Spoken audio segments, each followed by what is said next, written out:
É o jogo do processo da forma. O jogo das palavras. Se o jogo das palavras é bem feito e racional, ninguém pode reclamar.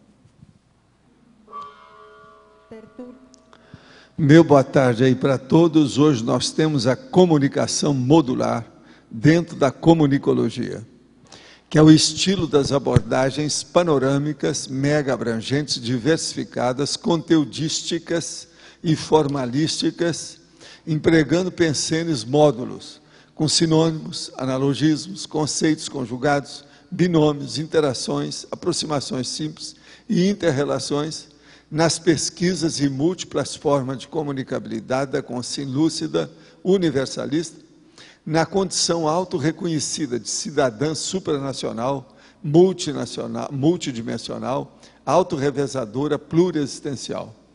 Quer dizer, eu, dessa vez, eu acho que eu dissequei vocês. Não sobrou mais nada, só não falei qual o tipo de dentadura que a pessoa tem, quantos dentes já tem na boca, etc. Que eu mais, em matéria de essência, acho que está tudo aqui nessa definição. Agora, a unidade ideativa planejada segundo determinadas proporções e destinada a reunir-se ou ajustar-se a outras unidades análogas. Unidade ideativa, quer dizer, de ideia, tá certo? Agora, de várias maneiras, formando o todo homogêneo e funcional de comunicação. O fluxograma da comunicabilidade com etapas ou módulos interconectados. Os textos modulares. A ultrapassagem avançada dos signos. A minimização da forma. A exaltação do conteúdo multifacetado. A variação das abordagens técnicas. A modularidade da mente. A plataforma, o protocolo, o sistema e a tecnologia de comunicação modular nas telecomunicações. O acoplamento dos módulos, a análise modular do discurso, a composição dos modos didáticos, a exposição modular itinerante, e por aí vai. Eu quero lembrar que essa patologia tem mais de 20 linhas. Agora, o mais relevante da comunicabilidade modular é a consciência lúcida entender melhor o universo da comunicação, reconhecendo a prioridade da expansão da consciencialidade do cosmos. Você emprega a técnica da comunicação modular? Tal recurso vem ampliando o universo da cognição em você? Eu quero dizer para vocês que, como negócio é de comunicação, esse verbete é complexo. Ele é o 1194, tem 4 páginas, 46 logias e tem 12 máximas, só para chatear. Ele tem 12. Qualquer coisa tem ali a chefa, que agora está ficando doutora no assunto. Eu estou espremendo o cérebro dela e as coisas estão começando a aparecer. Não é isso? Agora, amarga ali com ela que você vai entender o que é que eu quero dizer. Amarga ali com a sua ignorância, tá certo?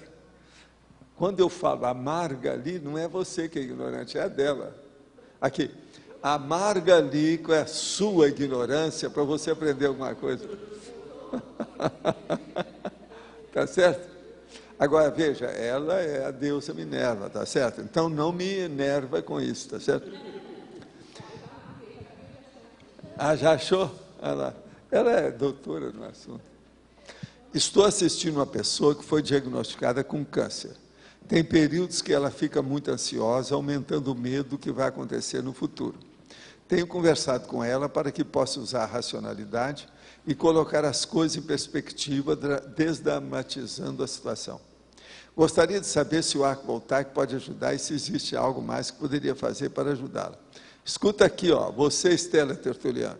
O arco voltaico vale para tudo quanto é tipo de alterações, pertúrbios e patologias de modo geral, desde que a pessoa saiba fazer e não entre na onda, ou seja, faça desassimilação simpática das energias. De modo que vale a pena sim, pode ser assistência muito séria, pode melhorar o ânimo da pessoa, soerguer a pessoa que está com câncer. Li no livro 700 Experimentos que o praticante da INVEX ocorre até os 26 anos. Após isso, não possui mais recursos para planificar a inversão. Não é bem assim, Lá não está escrito desse jeito, não. Houve uma má interpretação. 26 anos é quando a pessoa ela chega na maturidade biológica. O ideal seria que o inversor atingisse essa idade. Mas eu já encontrei gente inversora com 52 anos. Só conheceu a Conscienciologia, a Invex, com 52 anos. Uma pessoa solteira, nunca tinha feito aborto em ninguém, entende? Ou provocado aborto, ou qualquer coisa, não tinha feito nada. E veio me mostrar a vida, falou assim, ó, você é um inversor. Só que tem que ele não sabia que era inversor. Agora, aos 52 anos, ele ficou sabendo, era justamente o dobro disso aqui. Visto que possuo 25 anos completado em fevereiro, você ainda falta ainda, seu cérebro falta um ano, é por isso que você claudicou aqui. Falta um ano ainda para amadurecer, para o cérebro ficar maduro, não é isso? É válido se dedicar à Invex esse ano e é mais útil colocar maior atenção na reciclagem existencial? É lógico. Welcome to the club. Welcome aboard. Seja bem-vindo. Se está tudo bem com você, se em 25 anos você não fez besteira demais, olha bem o que é. Qualquer coisa, converse com a turma da Asimvex. Meu filho de 3 anos relatou um encontro com uma concierge de nome Henri Matisse. Ele se apresentou como médico. Apresentei-lhe uma foto da personalidade e ele confirmou prontamente ser a mesma do encontro. Dias após, numa livraria, ele viu uma pintura que identificou ser a do autor. Como determinar a real natureza desse tipo de comunicação? O melhor é você ir anotando as coisas todas para a gente ver o que faz. Anota e veja. Se você está bem com seus fenômenos parapsíquicos, eles vão ocorrer de novo. E você pode confirmar o seu processo. Agora, o Matisse foi pintor, antes de mais nada. Ele não se expressou por ser médico. Tem isso aí. Sobre uma possível pandemia no mundo, pela influência do H1N1 ou H5N1, poderíamos considerar que a dessoma de milhões estaria incluída no roteiro das transmigrações? Sim, mas não é só isso, não. Isso aí diz respeito, são as reurbanizações. As reurbanizações não diz respeito somente a transmigrações. Não. O problema são as consréus. É bom você dar uma lida direitinho do que é que tem alguns capítulos do Homo sapiens reurbanizados, que eu explico toda essa teoria lá, com o processo todo. E outra coisa, de lá para cá que eu publiquei o livro, tem uma porção de fatos que eu falei lá que estão acontecendo. Temos lido em várias fontes sobre a suspeita da ligação entre as vacinações excessivas e um aumento significativo no aparecimento de algumas doenças em crianças, como autismo, encefalite, epilepsia e até mesmo maior propensão ao desenvolvimento de câncer. A única informação que ouvimos dos médicos pediatras é que as vacinas são seguras e efetivas. Porém, alguns especialistas discordam, alegando que não há pesquisa suficiente que comprovaria essa evidência. E eu também posso colocar aí, embolar o seu meio de campo. Ainda não vi bem feito nenhum estudo, faz anos que eu estou procurando, nenhum estudo da comorbidade intervacinas. Eu não vi.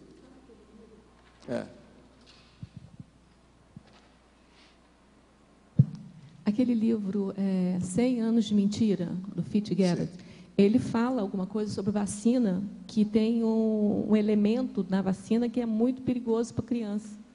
Então, por um lado, a vacina eu sei que tem, a vacina mas salva, agora no mas meu por outro caso lado, ele discute isso. O que eu quero isso saber bem. é o seguinte, por exemplo, qual a comorbidade intervacinas? Uma pessoa tomou uma vacina agora, daqui 6 meses ela toma outra. O que é que tem, por exemplo, esse fator infantil, ele é potencializado com mais vacinações? Eu não sei nada disso. Temos um filho de 1 ano e 3 meses e até agora demos todas as vacinas indicadas. Porém, após essas informações, estamos nos questionando sobre a necessidade de custo-benefício de continuar aplicando tantas vacinas a uma criança tão pequena. O senhor tem alguma opinião a respeito que poderia estar nos transmitindo? Olha, o problema aí é ver as circunstâncias e ver o que faz. Agora, tem muitas dessas alterações de criança que existe também devido à promiscuidade da vida moderna. É muita gente, tudo de qualquer maneira. Essa promiscuidade na vida humana, isso aí cria contágios. Nós temos que lembrar que toda pessoa, a minha tese é o seguinte, só vou falar o que é a minha tese. Eu acho que toda pessoa tem alergia. Eu acho que toda pessoa tem intolerância alimentar. Eu acho que toda pessoa tem idiosincrasia. Eu acho que toda pessoa é específica e ela tem problemas particulares que só ela tem. De modo que eu sou 100% favorável que cada doença deve ser pesquisada pelo doente e não pela doença. Hoje, a medicina está começando a pensar nisso. Faz 50 anos eu falei sobre isso. Então, generalizar um tratamento, generalizar um diagnóstico, generalizar um prognóstico, isso é loucura. Cada pessoa, de um jeito, ela reage de um jeito diferente. Eu já vi gente que melhorou de câncer, eu já vi gente que melhorou da AIDS, totalmente, com os negócios todos. Eu já vi gente que estava com a perna quebrada e a fratura exposta. E aquilo foi colocado na hora, debaixo do sol, a pessoa melhorou. Já vi gente com câncer que melhorou também debaixo do sol, e na cara, no nariz. Só ficou para fazer plástica. Mas o câncer reduziu na hora, tudo com energia. De modo que essas coisas todas são possíveis. Mas que nós somos complexozinhos, nós somos. Então, é difícil de afirmar essas coisas. A generalização, no caso aí, é muito perigoso. Percebo que muitos dos pequenos assédios do dia a dia acontecem em situações onde as pessoas estão tentando se descontrair, mas acabam fazendo brincadeiras pouco éticas com as outras.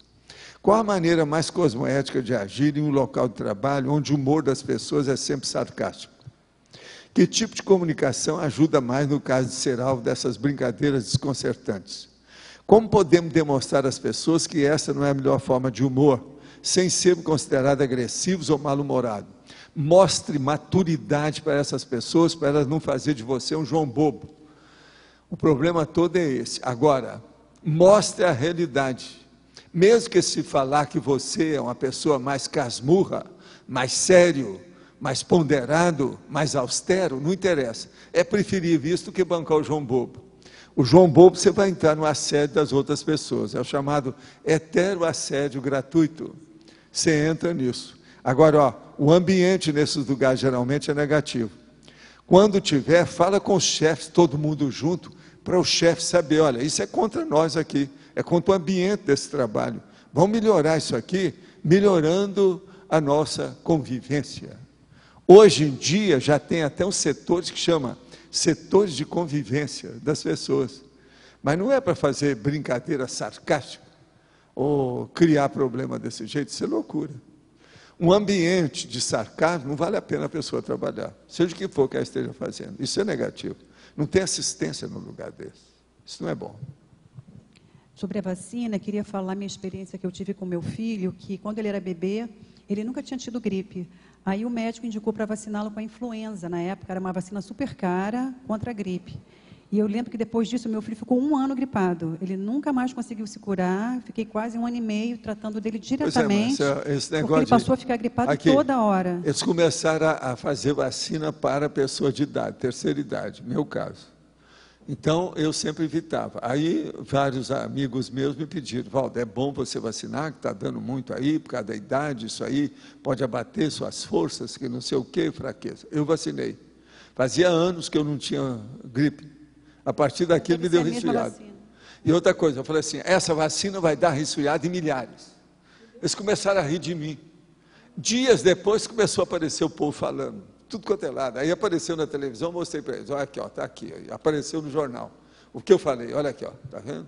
Então, as vacinas são caras e são como importadas. É que a gente vai, vamos dizer, confiar plenamente em vacina? É um ponto de interrogação. Mas a vacina é necessária. Por exemplo, agora, eu tenho muito receio dessas vacinas que eles vão fazer para essa gripe. Por quê? Tudo assodado, tudo de qualquer maneira, tudo no tapa. Eu sou contra isso. Em medicina, não se pode fazer nada depressa. Isso é igual cirurgia. Se a pessoa que vai fazer, que está com pressa, não, eu tenho que almoçar ali com a moça, a dona Alice está me esperando junto com a filha dela, e ela me interessa, eu tenho que fazer essa cirurgia logo. Isso é um perigo. É assim que cria esse problema. Então, em matéria de vacina, é a mesma coisa.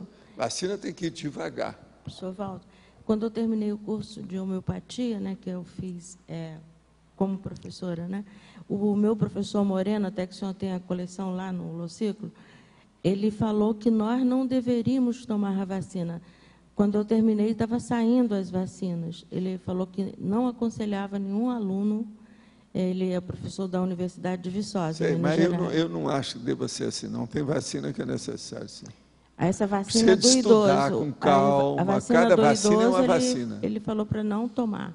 Que muitos casos de idosos já estavam falecendo a partir da vacina. Então, mas eu é não o meu tomei caso. essa vacina. Foi o último resfriado que eu tive foi esse da vacina aqui. Eu nunca mais tive. Agora, eu gostaria de colocar com o senhor, quando eu estudei também a teoria dos miasmas, eles colocaram também aquela questão dessa variação que o senhor colocou aí. Mesmo sendo uma epidemia, a mesma doença, ela pode ter sintomas variados. Tem. E outra coisa, no mesmo diversificar paciente, de acordo né? com a constituição da pessoa, a imunidade que ela tem, a imunologia, os órgãos e sistema de cada um, eles são diferentes um do outro. Então, a gente tem que ir com calma. Mas agora, ó, eu não sou contra a vacina, não. Em tese é necessário. Tem vacina que não tem jeito, não. Precisa. Poliomielite, por exemplo, tem ajudado muita gente. Do idoso, no caso. Eu tive poliomielite porque eu não fui vacinada. Na época não tinha, não morava na roça, no interior, não tinha. Mas, assim, a poliomielite é uma vacina que erradicou praticamente a poliomielite do Brasil. Fonôncia, quer dizer, é muito importante. Agora, você quer falar alguma coisa aí sobre a comunicação modular? Essa comunicação modular, você deu um exemplo bom aqui sobre o verbete, as seções do verbete e entre verbetes. Agora, em geral, aí para fora, num livro, sei lá, outro tipo de comunicação, a gente identificar essa comunicação modular. Olha os dois tipos que eu estou falando aqui. Ó. Comunicação modular conteudística, abordagem multidisciplinar ao tema em foco. A modular formalística, abordagem multidimensional ao tema em foco, mas multiformal. Então, veja, um processo é multidisciplinar e a outra formal. Por aí a pessoa vai começando a ver como é que é a modular. Agora, a modular, a abordagem panorâmica, mega abrangente, diversificada, conteudística e formalística. Agora, essa comunicação modular, você pega um livro lá, fora da Conscienciologia até, aí você pode fazer essa separação de comunicação modular, como a partir dos capítulos, pode você ver como é que fica a situação, olha lá. Agora, o que eu quero é dar mais detalhes sobre o processo de comunicação. Eu tenho muita coisa sobre comunicação, porque a maioria das especialidades da Conscienciologia diz respeito à comunicabilidade. Então, a gente tem que entrar nisso com detalhes. Outra coisa, você já deve ter percebido hoje o seguinte, eu posso pegar uma ideia só, desse tamanhozinho, e faço um verbete dela. O ponto alto, o megafoco daquele verbete vai ser aquela ideia daquele tamanhozinho. Mas, com relação a todas as sessões que eu uso, aquilo se amplia. E a pessoa começa a fazer inter-relação com os outros verbetes, com as outras ideias. Essa que é a técnica básica de tudo que eu faço na enciclopédia. Mas isso que você... Essa que eu chamo de enciclopediometria. E qualquer hora eu vou trazer aqui. Entre o verbete que você pôs aqui nos modos, no número 6 aqui da página 19, é esse, né? Esses agrupamentos de verbetes da remissiologia. Pois é, verbetes permitem ser agrupados em diferentes combinações para ampliar a visão sobre determinado assunto, sendo mais explicativo nas remissiologias. Agora, ó, esses modos. Na ordem funcional, 6 categorias de modos de comunicação empregados na redação desta enciclopédia. Com isso aqui, você tem uma ideia, né? Agora aqui. Gostaria que o senhor informasse novamente o nome do livro e do autor argentino que fala sobre os chakras dos animais, principalmente do chakra de cachorros. Opa! O caso é Zeberio. Z-E-B-E-R-I-O.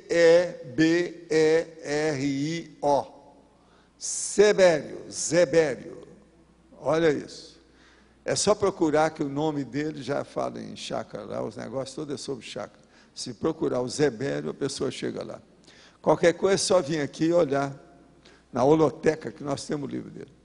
Professor, aqui no B, não sei se o senhor já falou, que eu cheguei um pouquinho depois do horário,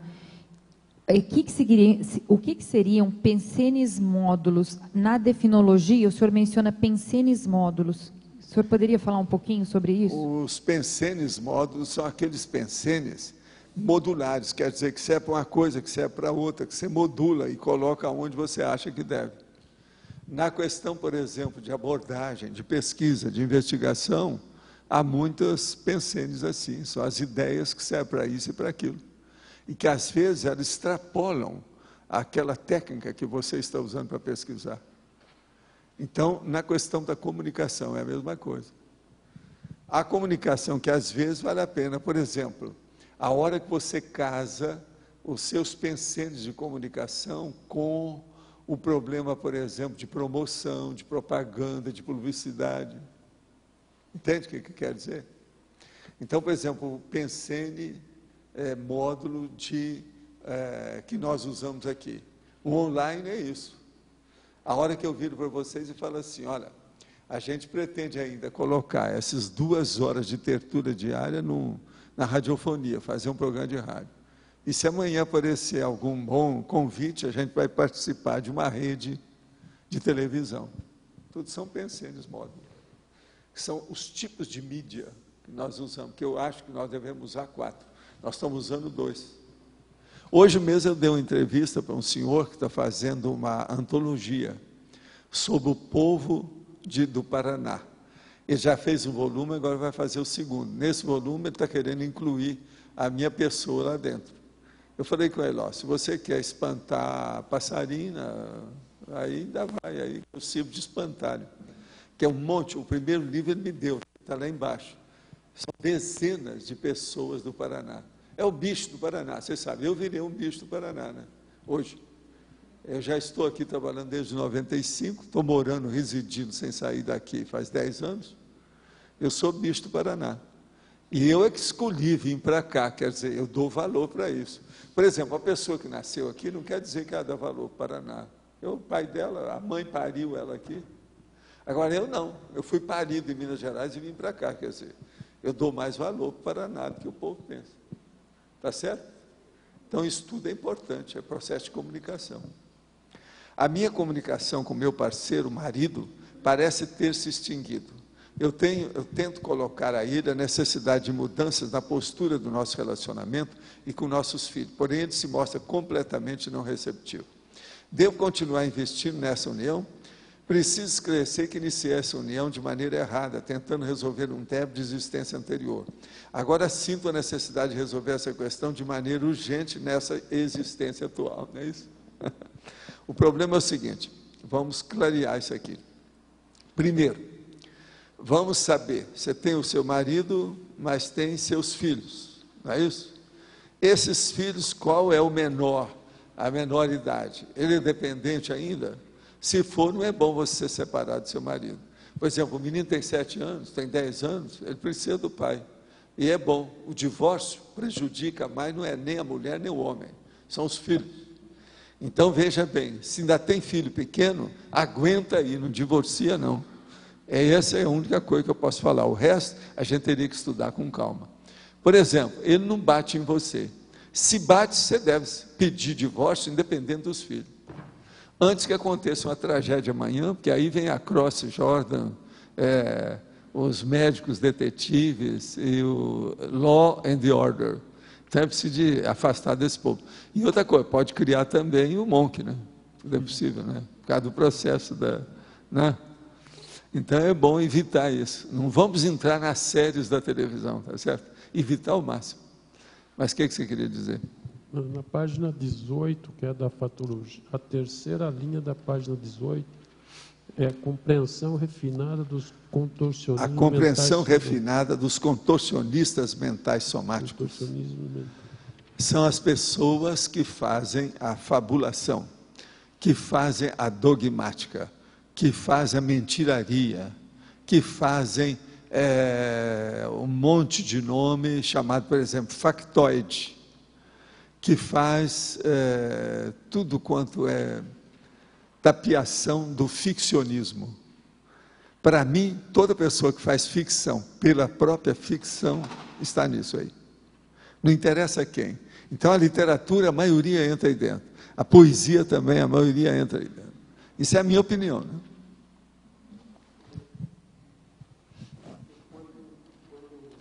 Aqui eu não tinha pensado nessa parte negativa. São os contorcionistas mentais somáticos. Eles tapeiam a gente à vontade.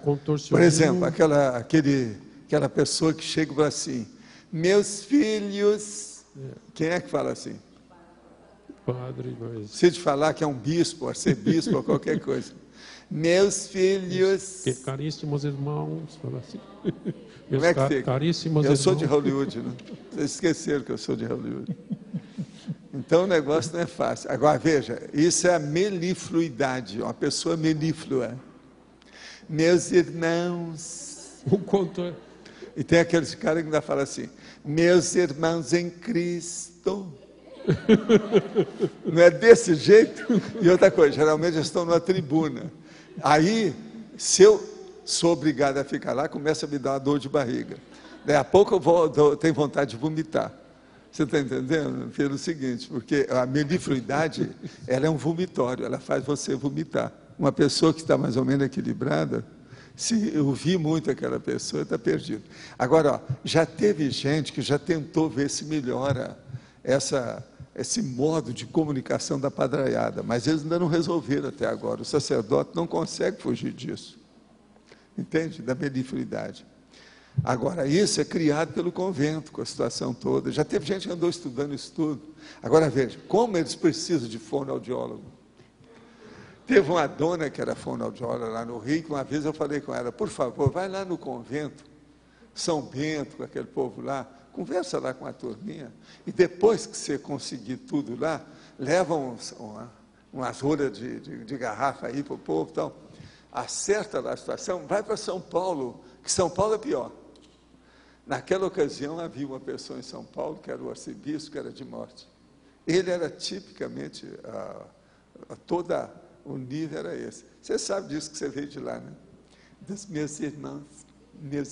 Então a boca ainda faz assim, meus irmãos, está entendendo? A coisa terrível isso aí. Então, olha, compreensão refinada dos contorcionistas mentais somáticos. Eles aparecem, às vezes, esses são os mais fracos que eu estou falando, que é para a pessoa mais fácil dela identificar. Os sacerdotes que falam assim, você não pode confiar em nada deles. A última agora da igreja, que eu acho que é o máximo isso aí, em matéria de pornografia, é o cara ser serial pedófilo. Quer dizer, o pedófilo serial, que é esse cara que atualmente é o presidente do Paraguai. Ele é um pedófilo serial. Você já pensou? Pedófilo, querendo ou não. O que é que vocês querem? Não quer que você use a palavra pedófilo? Então vamos arranjar outra. Ele é prevaricarista serial da igreja. Ficou pior, né? Mas veja, o negócio vai piorando. Está entendendo? Ele é serial. Até agora parece que são 6 meninos, né, que aconteceram, não é isso? 6. Veja, daqui a pouco ele tem um time de futebol. Criado, uma prole com um time de futebol. Agora, serial. Então, veja, padre serial, no caso, como é que chama aquela pessoa que casa mais de uma vez e casa sem saber? Como é que é? Como é que você sabe? Não, que não fala. Como é que é? Como é que chama? Não é bígamo, é só 2. Ele é plurígamo. Agora veja, ele é um plurígamo serial da igreja. Gente, como é que vai confiar nesse tal Lugo, hein? Lugo, opa, eles já falaram que já apareceram até agora 6 luguinhos. Isso aí é o jornal. O povo não deixa, né? Outra coisa, parece que o Lugo vinha aqui e eles não estavam querendo conversar com ele. É igualzinho aquele cara do Irã, queria vir aqui também, eles não estavam querendo conversar com ele. De modo que tem umas pessoas que se tornam persona não grata em pouco tempo, né? Mesmo que esteja aí liderando uma nação. Poderia explicitar melhor as condições que o levaram a avaliar o caso da pessoa citada de 52 anos com uma inversora existencial? Penso que seja a vivência das inversões assistencial e energética desde a juventude, além das evitações próprias da invex comentada. Confere? Não, escuta. Existe aquela pessoa que às vezes ela não é monja, nem monge, nem freira, nem sacerdote, nem padre. No entanto, elas são mais assistenciais do que aquela pessoa que trabalha com o governo dentro do cargo e função de assistente social. Essa pessoa que eu encontrei era isso. E ela nunca se casou porque ela trabalhava demais. Trabalhava mesmo. Eu vi a situação como é que era. Agora, o que se passa? Eu nunca vi a pessoa fazer nada atrapalhado. Agora, eu falei com ela, ó, eu não posso dizer que você seja inversora, o processo é seu. Tem que entender. Você que tem que chegar e dar o diagnóstico para a própria pessoa. Mas tudo indica que a pessoa era assim, com 52 anos. Então, a gente tem que ver a ficha da pessoa, o que ela fez. Existe disso. Eu já vi gente que sacrificou toda a vida para cuidar das pessoas na família dela.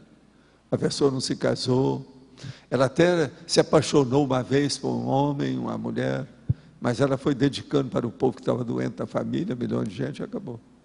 Agora veja, cada um faz o que pode. Sabe lá até que ponto que isso estava na programação da pessoa? Ela mesma andou escolhendo alguma coisa nisso? Eu não sei.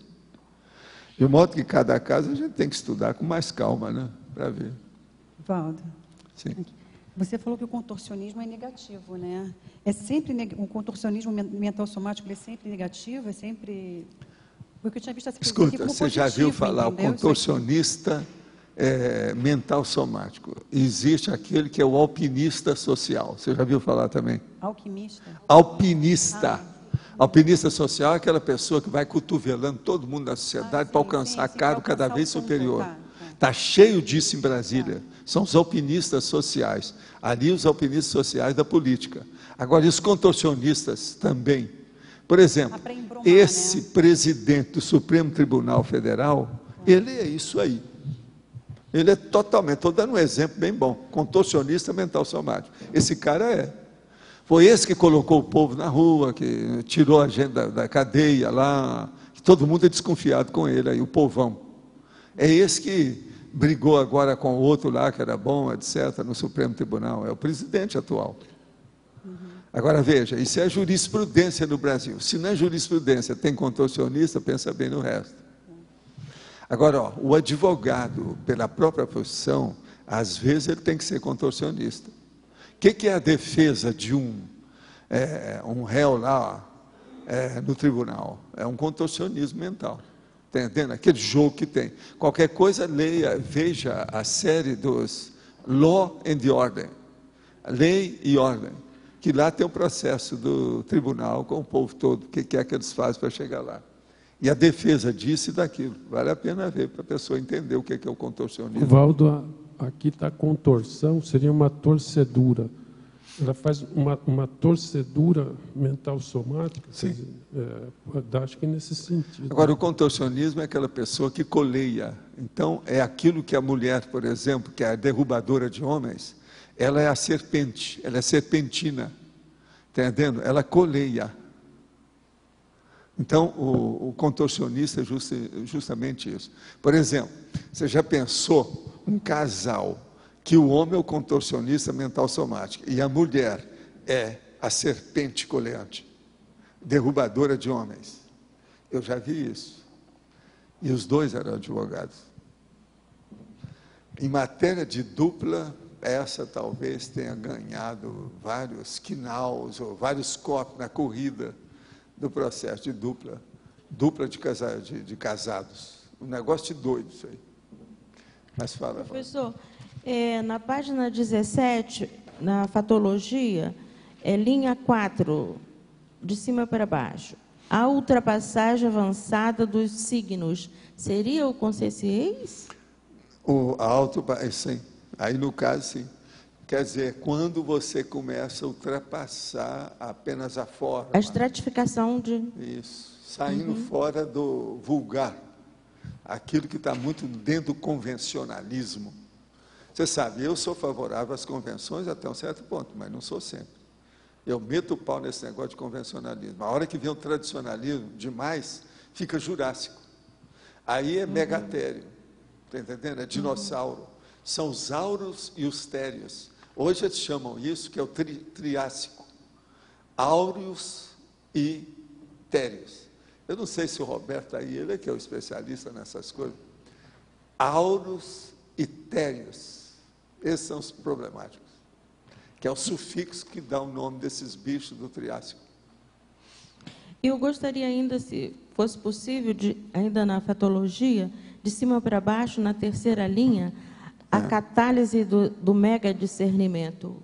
Qual seria essa catálise, essa culminância aí do a catálise do mega discernimento é o seguinte: quando a pessoa tem um discernimento mais amplo, ela acaba fazendo uma catálise. Aquilo, então, apressa, ela queima etapas em matéria de mental soma, ela alcança níveis superiores em menos tempo, com menos esforço. Agora, o processo todo tem que derivar do discernimento. Agora, esse discernimento quase sempre vem através de reflexão. Então, a pessoa, ela pode ter pouca experiência, mas se ela refletir muito, ela compensa a falta de experiência. Existe até dentro da filosofia vários caras que criaram filosofia a partir disso, que foi isso que chegou nessa vida moderna nossa. Que uma pessoa, por exemplo, ela pode chegar a conclusões muito sérias apenas através da reflexão. Mas agora eu acrescento, preciso de ter o princípio da descrença, a pessoa ter experiência pessoal. Por quê? A vivência é 99%. Uma pessoa dessa, teoricamente, pela, vamos dizer, inteligência interna dela, ela consegue chegar num nível de elaboração do pensamento muito lógico e racional sobre aquilo, mas ela não teve a experiência prática. É necessário o laboratório, é necessário o trabalho de campo. Por isso que eu coloco, isso que ela fez é 1% só, é teoria para mim, isso não interessa. Interessa é a teática, tem que ter os 99% da vivência. Professor, então é aí que entra o processo, teática. Seria uma ultrapassagem das sinapses, passando para as parasinapses, nesse caso. Você então vai ter aí as parasinapses e as neoparassinapses. Por exemplo, nós aqui, o que esse amparador, o que me ajuda, o enumerador procura, e que o transmentor procura, é fazer com que vocês alcancem neoparassinapses nessa vida, aquilo que vocês não conseguiram alcançar no seu curso intermissivo. Então, quando você chegar no próximo curso intermissivo, aquilo já vai ser menos difícil para você. Você vai assimilar os conceitos com mais facilidade. E é isso que nós estamos tentando fazer aqui. É o que eu chamo o espremedor de cérebro aqui, a intenção é muito boa. Entende? O espremedor do cérebro é do Polishop, né? E você pode levar, e ainda vai levar uma escada, e leva não sei o que mais, tal. O nosso espremedor de cérebro aqui é esse. Você pode estudar através do, os DVDs que nós temos, através dos livros, através do debate, através também do seu questionamento que você pode fazer, e ainda leva de lambuja, né? Hein? Pois é, pode olhar os banners também, pode discutir, pode xingar o Arlindo, que ele não incomoda, viu? Pode falar alguma coisa contra o Losch, que ele também admite. Então, você está, Polishop, telefone, então, não sei o quê, não é isso? Isso são os nossos comerciais fajutos do dia, tá certo? O Waldo falou nessa reflexão, essa autorreflexão, ela pode ter a ideia original, também as experiências que a pessoa já teve passado. Junto, ela tira, isso também vem junto, né? Geralmente ela tem uma mescla, é uma mistura dessas coisas. Então tem coisa boa e tem coisa ruim. O problema é ficar com as boas. Agora, quem vai avaliar ou avalizar essa condição é você que está como espectador da história, como ouvinte, como leitor. Enfim, é você que vai ver. Por isso que é que eu falo, papel aceita tudo, microfone também aceita qualquer som. Então, mas há casos que eu já li sobre o Einstein. O Einstein, ele fez aquela teoria dele tudo de forma subjetiva e depois foi confirmado pelos testes experimentais. Agora, ele devia ter aquilo já, sei lá... Não, ele viu a teoria, mas o processo que não está confirmado. Eu, por exemplo, eu tive um monte de teorias dentro da medicina, que agora, depois de muitos anos, milhões de dólares que gastaram, passaram dezenas de anos, eles confirmaram um monte disso. Tem um monte dessas coisas de medicina que eu sabia antes. Agora, sabia por quê? Por causa do meu estudo de macrosoma. Então, por exemplo, só para te falar alguma coisa, eu falava assim, o timo às vezes continua funcionando conforme a pessoa. Hoje, eles admitem. Eu falava assim, há regeneração das células cerebrais. Quase me matavam quando eu falava um troço desse. E outra coisa, tudo eram deduções lógicas que eu estava tirando, das coisas que eu estudei por causa do parapsiquismo. O holossoma. Estudar só o soma, a pessoa nunca vai aprender o que é o soma. Ela tem que estudar o holossoma. Agora, melhor da história. Esse soma que nós temos, esse negócio que está aí, nós todos, isso é a maior coisa mais rombuda e boboca e grosseira e rudimentar que nós temos, né? E outra coisa, dura pouco, é o que dura menos. Entende? Então o processo é esse. Agora, a medicina, a biologia humana, essas coisas todas dão valor demais para isso, mas tem que ser, que é o objetivo da medicina, é o objetivo da biologia humana. Mas isso não é o ideal. Agora, eu a partir então dessa hipótese, eu começava a estudar o que é que tem além disso. Por exemplo, esse caso do esfenoide. Para mim o esfenoide ainda não está bem claro. Eles começaram a falar, já tem gente que já está falando do jeito que eu falei. Mas ainda tem mais coisa nisso para estudar. Professor, há tempos que eu estudo sobre a questão do paralisado cerebral, AVC e tudo. E quando eu estava estudando o Doma de la Cata, o Francisco Veras, também tinha uma clínica perto onde o senhor tinha primeiro... Como é que era? Nossa Senhora, como o senhor instalou a Conscienciologia, como era o nome do primeiro bairro? Era Glória. Ele tinha uma clínica de reabilitação, um fisiatra, é o Francisco Veras. E ele colocava, porque aconteceu com o filho dele, que ficou paralisado, então ele levou para os Estados Unidos e começou a trabalhar com o filho. E ele coloca essa teoria das sinapses. E ele não entendia sobre parasinapse, ele não chega a falar isso, mas ele diz que os neurônios podem fazer uma tecedura de tal forma que ultrapassam os mecanismos normais e levando o neurônio mais próximo àquele que foi queimado a efetuar o movimento que o outro... Pois é, mas começaram a admitir isso. Então, agora, eu falava ele já colocava isso era em na 1970. década de 60. Aqui, ó, 60. eu falava isso na década de 60. 60, Ele falou em 70. Pois é. Então, aí ele sofreu assim, várias discordâncias do colegiado dele, dos médicos. Você vê, hoje o senhor já coloca sobre isso. Então, realmente é uma coisa de se ver essa teoria, pegar essa teoria dele, né? E repensar sobre isso. Agora, né? hoje eles estão fazendo muita pesquisa, porque o problema todo é que na parte prática precisa de muito dinheiro e muita gente para fazer as pesquisas para chancelar aquela hipótese. Em matéria de medicina é a mesma coisa. E outra coisa, os laboratórios e o povo que faz pesquisa, eles só veem dinheiro, né? Lá no fundo, tem muita gente, a maioria, só vê dinheiro. Não são todos, mas a maioria. Então, na hora que vê isso... Só quer saber para fazer um medicamento para vender bastante aí até a semana que vem. Então, o negócio é difícil. Para fazer essas pesquisas mesmo mais arraigadas, é difícil. Ele conseguiu curar o filho dele.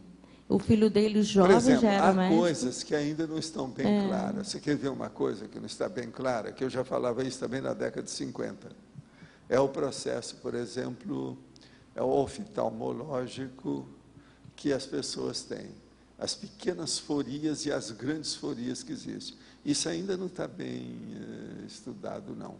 Principalmente o processo da vesguez, você está entendendo?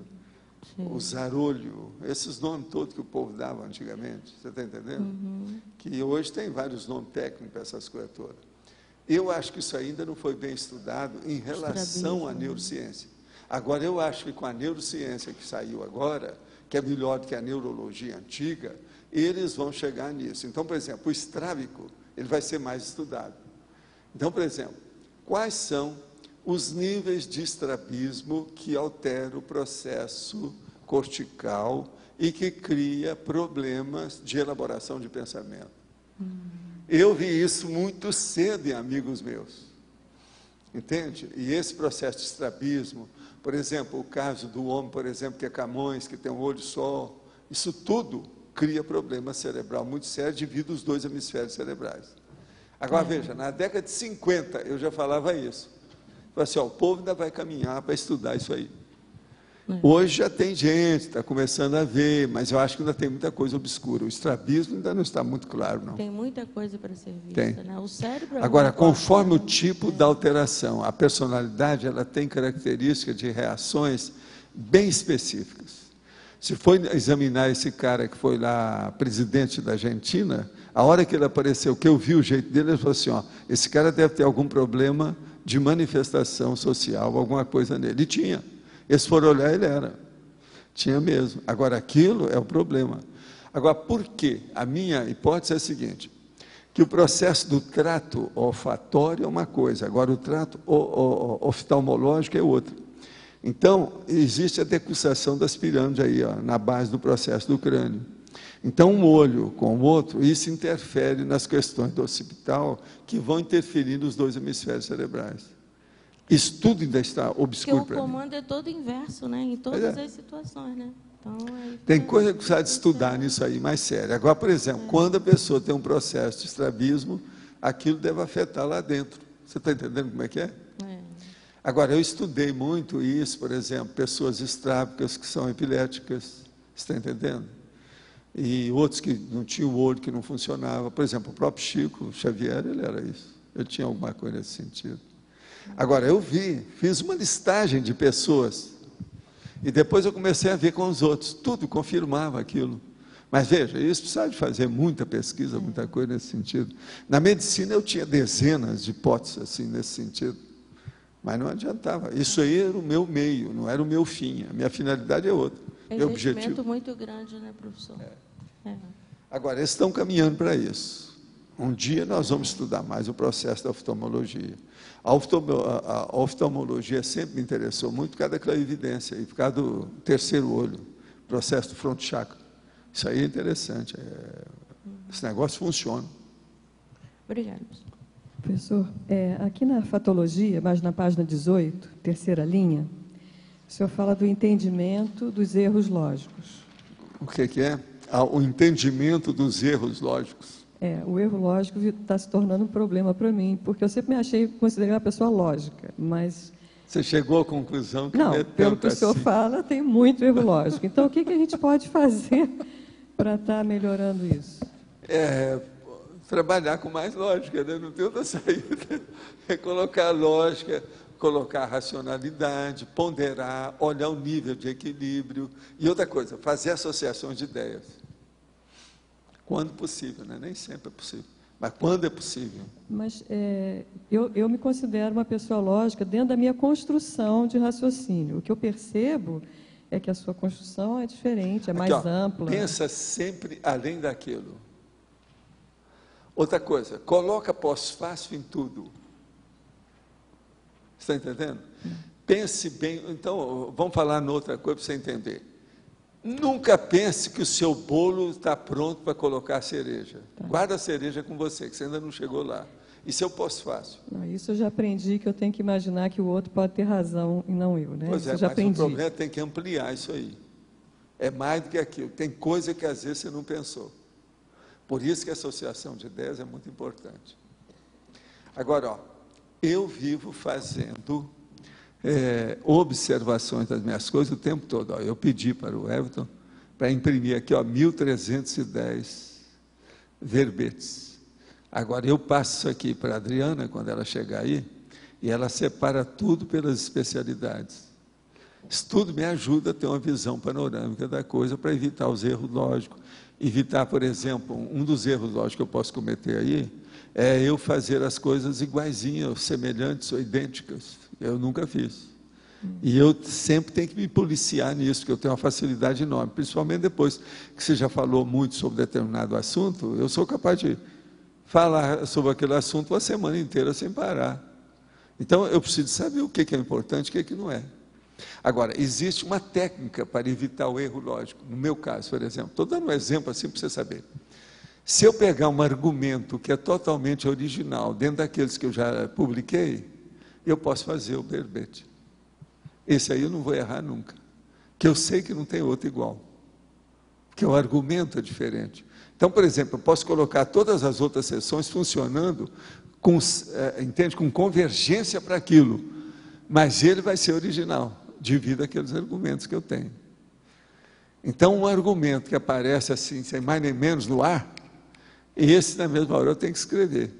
Então, vem um pouco assim de ideias externas. Porque, por exemplo, ontem... Sempre vem a serendipitia, é o insight, esse novo ângulo... é a inspiração, é a intuição, isso tudo existe. Lembre-se, no parapsiquismo, intuição e inspiração é a coisa mais boboca que tem, é a mais superficial, é a que acontece mais, com todo mundo tem, entende? E para mim é o fenômeno mais bobo de todos eles, mas no entanto, às vezes ele pode ser grandioso, pela consequência da ideia nova que ele traz, a ideia original, porque a ideia original é que manda, mais é conversa fiada. Porque, por exemplo, no verbete de ontem, eu fiquei cismada com ele, né? Porque a gente teve um conjunto, uma série de verbetes sobre antagonismo. E, de repente, surgiu um verbete, né, que tem um antagonismo completamente diferente, de uma outra formação, uma outra... Mas, no fundo, era um antagonismo. Então, o que tinha ali... Pois então, mas veja, você tem que examinar aquilo que você... Aqui, ó. Examina lá o que é e traz para a gente estudar. Não, nós vamos debater o processo aqui. Eu achei super interessante, porque os exemplos, eles foram muito pontuais, muito ricos. Não, mas os meus exemplos são terríveis, né? E você enriquece ainda mais. Quando fica faltando algum esclarecimento, você pega lá e coloca. Essas minhas enumerações são terríveis. Gente, olha as enumerações que eu trouxe ontem. Aqueles 30 itens. Tem uns 10 ali de fechar o comércio. E a maioria você não vai achar aquilo em parte nenhuma. Agora, por aí é que a gente vê, pensa bem, as montanhas, cordilheiras de papel, e os rios e oceanos de tinta, que já escreveram besteira e não tinha nada daquilo. Não é terrível você pensar nisso? É muita bobagem que se escreve, que se comunica. Agora, com a internet, então, bateu o recorde de todos os milênios. Um ano de internet deve bater o recorde dos milênios todo de besteira que aconteceu na história humana. É muita bobagem que tem. Então, o problema de erro lógico é uma coisa que a gente tem que levar em consideração. Agora, o senhor falou aqui o entendimento dos erros lógicos. O senhor deve perceber que a sua compreensão é muito superior à nossa. Não, não é assim. Bom, que vai gerar erros lógicos na gente, muitas vezes. Você, às vezes, você tem uma compreensão lá na frente daquilo que a gente tem, porque você teve alguma experiência naquele setor e você faz bem isso. Cada um de nós tem isso. Nas suas questões, por exemplo, que você acha as expressões de inglês para colocar na situação, você tem uma visão de conjunto que é acima da média. Os seus processos de estrangeirismo. Isso aí é uma coisa... É ou não é? Todo mundo sabe mas disso isso aqui. Aí é porque morei lá, tem isso também, né? A gente mora num lugar... Morou, mas não é não. É por causa dos seus estudos e a sua implicância com determinados assuntos. Você aprendeu mais com isso. Uma pessoa que implica com certos assuntos, sai de baixo. O Charles Robert Richer, ele falava, muito cuidado com a pessoa que sabe um livro só. O que ele quis dizer com isso? Muito cuidado com aquela pessoa que é o super especialista daquilo que ele está fazendo, porque ele deve ter tudo quanto é exemplo para passar a perna em você, que ele já estudou mais do que você. Então, a pessoa que está numa linha que ela domina bem, sai de baixo. Como é que fica? Aos 14 anos eu falei assim, eu vou dominar a consciência. E que eu não seja o melhor, mas eu vou estar entre os melhores, sob consciência. Agora, eu achei que eu já podia dessomar o dia que na Europa um cara virou para mim, que era do jornalismo internacional, e falou assim, olha, vocês lá estão na frente do processo da consciência. Todos os estudos, o Instituto está na frente. Internacionalmente, nós estivemos estudando aqui, todo mundo reconheceu que vocês estudam lá mais. E tem mais lógica em certos níveis. Enfim, tem hipótese maior do que os outros. Agora, eles compararam com todo mundo que havia, do Oriente ao Ocidente, o negócio todo. Isso faz quantos anos? Faz 10 anos agora. Então, é um negócio para a gente pensar. Está entendendo? O que eu ia perguntar era o seguinte, o senhor tem lá um entendimento superior a gente, vamos colocar assim, de uma maneira geral, na abrangência maior, né? Como é que o senhor julga, não, agora esse povo, eu posso falar disso aqui, vai gerar um índice de erro lógico menor que 51%, então eu posso falar, é isso? Quando vem um assunto que é diferente e que vai assunto que é diferente, eu faço a associação de ideias que eu te falei. Eu já vejo quais são os precedentes possíveis. A gente, é isso? Se eu não tenho precedente integral, quer dizer, uma coisa que é a cara da outra, eu tenho as aproximações simples que eu falo aqui. As aproximações simples já dão uma ideia do que pode acontecer. É o next door. Next door significa que a pessoa está no mesmo edifício. A obra é a mesma. O arcabouço da estrutura é o mesmo. Então, aquilo que está faltando na água num vai faltar no outro. Você está entendendo? É bem possível. Que há uma distribuição de água geral.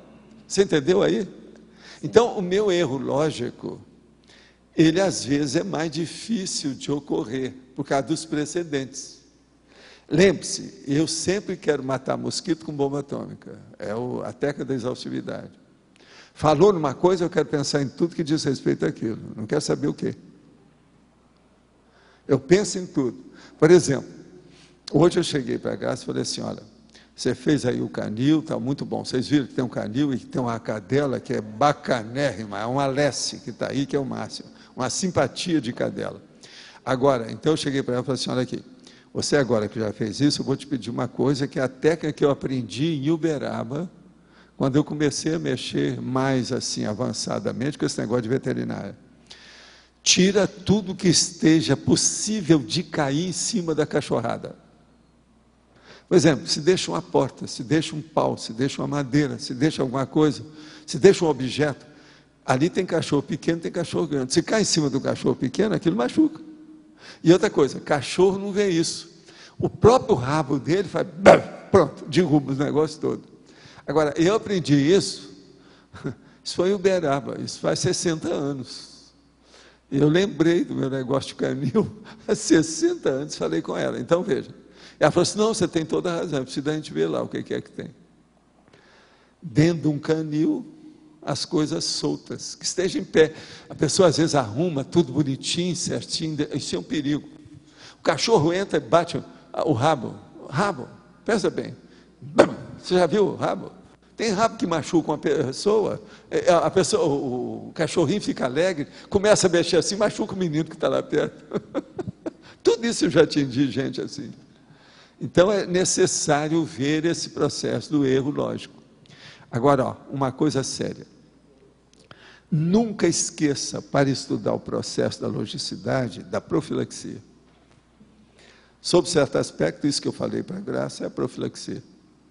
Está certo? Profilaxia. Então, o autor, para ser profilático com relação ao leitor, para o leitor não sofrer... Para ele não criar interprisão grupo kármica. Não precisa ser autor de livro, não. Pode ser autor de série, de cinema, pode ser autor de filme. Eles ficam ensinando besteira nos filmes. Tudo ali na cara. Isso é um perigo. O que já tem gente que aprendeu através do cinema a usar cocaína não está no gibi. Eu mesmo já atingi gente aqui que falou, não, eu aprendi por causa das séries as novelas também ensinam muita coisa errada. Tem novela que às vezes eles chegam para expor um assunto, mas agora, você sabe, existe aquele negócio do padre que vai combater a pornografia. E ele é mais pornógrafo do que o cara que criou a pornografia. E tudo existe. Que ele fica entusiasmado com aquilo mexe com o processo dele. De modo que o problema de autor é terrível nisso aí. A gente tem que entender. Por exemplo, eu tenho uma opção de técnica que eu nunca vou publicar. Porque a gente não entenderia. Tem coisa que a gente fala. Por exemplo, tinha coisa que eu falava no curso de sexomática, eu falava assim, não tem ninguém gravando, né? Porque senão eu não falo. Você lembra disso? Então tem certas coisas que não pode, porque senão a pessoa vai entender aquilo pela metade, vai interpretar mal aquilo que a gente falou. Todo dia tem má interpretação nas coisas que a gente fala. Nunca você pode esperar que aquilo que você escreveu, que você falou, ou que você comunicou, vai ser interpretado corretamente. Sempre tem um percentual de más interpretações que vão dar má informação e criar uma série de problemas. Esse problema amanhã pode dar com os costados no seu endereço. Entende? No seu domicílio. Esse negócio de gravação, uma vez você falou também que a pessoa foi gravar e saíram vozes estranhas. Não, foi. A pessoa estava gravando e nós falamos assim, ó, a gente chegou à conclusão que não pode gravar mais nada. Chegou num certo ponto que o Instituto falava isso. Então, um dia eu estava lá na Glória, falando lá naquele salão maior nosso lá, e a gente tinha falado isso. Não foi eu que falei, até outra pessoa que chegou e falou, olha, pedimos para ninguém gravar o que quer que vai ser falado. Agora, na hora, então, a hora que acabou, uma moça chegou para mim e falou assim, olha, eu gravei escondido aqui o meu negócio na bolsa que estava aberta, etc. tal. Agora, eu fui olhar o que é, tinha uma censura contra mim no que eu gravei. Quer dizer, tem alguém que te defendeu na gravação. Isso aconteceu na Glória. Agora, outra coisa, lá eles gravaram 3 vezes umas coisas dessas, pessoas diferentes na Glória. Entende? Dava uma mensagem no gravador da pessoa, lá o gravadorzinho. Aparecia lá. Aí eu falava assim, ó, você deve ser médio ectoplasta, está na cara, né? Que é muita energia, juntou com as minhas, o ambiente que estava lá, aquela coisa toda, a pessoa conseguiu fazer alguma coisa nesse sentido, porque isso aí é materialização braba, das mais bravas que tem é a materialização da voz. Isso no século XIX o povo já falava. E não, eu não cheguei a ouvir não, mas a dona me falou os dados que não tinha jeito. Ela queria mostrar, mas eu nem quis ver. Porque essas coisas, teve uma época que eu andei estudando demais esse negócio com máquina, com tudo. É problemático isso aí. Então, o processo é esse. Erro lógico é uma coisa para a gente estudar com bastante lógica, logicidade. Complementando a pergunta que enviei sobre a dificuldade de relacionamento com meu marido, além da dificuldade da comunicação, não consigo me relacionar sexualmente com ele, devido ao modo como ele se comporta e seus próprios valores. Meus filhos têm menino, 18 anos, é menina, 13 anos. Olha, é bom você estudar com calma que você tem uma menina de 13 anos. Até lá pelos 21, talvez, vai precisar. Muito embora a menina, que precisa mais é da mãe. Mas, às vezes, o pai pode ajudar. Então, pensa bem. Se essa menina é mais madura, já é uma menina que já é moça e não menina, com 13 anos, hoje já tem, né?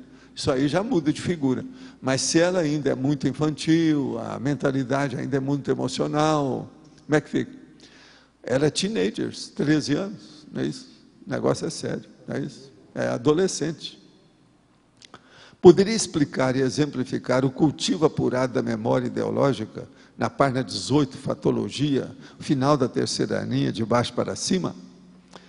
O cultivo apurado da memória ideológica. O problema todo é o seguinte, todos nós temos alguma ideia. Essa ideia cria uma ideologia.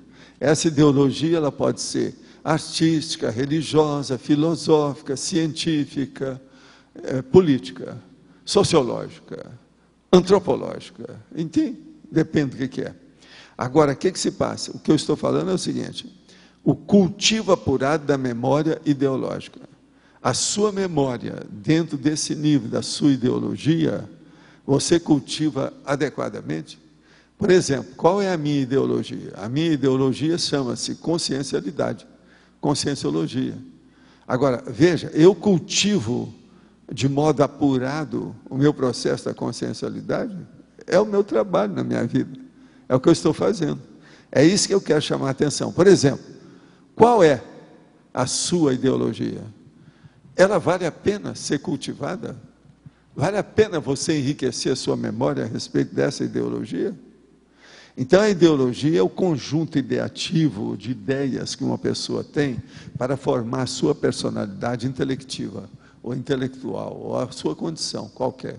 Todo mundo aí tem alguma coisa nesse sentido. Agora, o processo, a gente tem que cultivar uma memória ideológica desde que ela tenha valor. Porque senão a gente está julgando pelas aos poucos e perdendo tempo. Não é isso? Ainda dentro da oftalmologia, o senhor conseguiu identificar alguma relação entre a distância pupilar, que é a DP, e a elaboração do pensamento? Não, até hoje não. Precisa de estudar, tem muita coisa nisso de estudar. Oftalmologia, eu acho que é um caso seríssimo. Tem muita gente que acha que já sabe tudo sobre isso, sabe nada. Tem muita coisa ainda para se estudar. Por exemplo, existe um negócio que muita gente acha ruim, que a própria medicina fala, mas que eu sou obrigado a dizer. Dentro do próprio olho tem uma luz própria, por causa da energia que aparece lá. Depende do que a pessoa faz. Por isso que a pessoa trisca. E outra coisa, se você for falar isso, eles te matam. A oftalmologia não admite que tem uma luz própria em nada. Mas veja, quando eles colocam a célula agora com cor ou com luz, aparece, não aparece na célula? Então isso já está começando a, vamos dizer, desmontar, desconstruir essa condição que eles falavam. Que eu sempre achei. Aqui, lá mesmo no Instituto, uma vez eu fui falar, né? Mas aí tem o processo da própria luz do olho que ajuda. O cara falou, não, mas o olho não tem luz, isso aí está provado. Eu andei estudando oftalmologia esses dias. Eu falei, pois é, mas eu acho.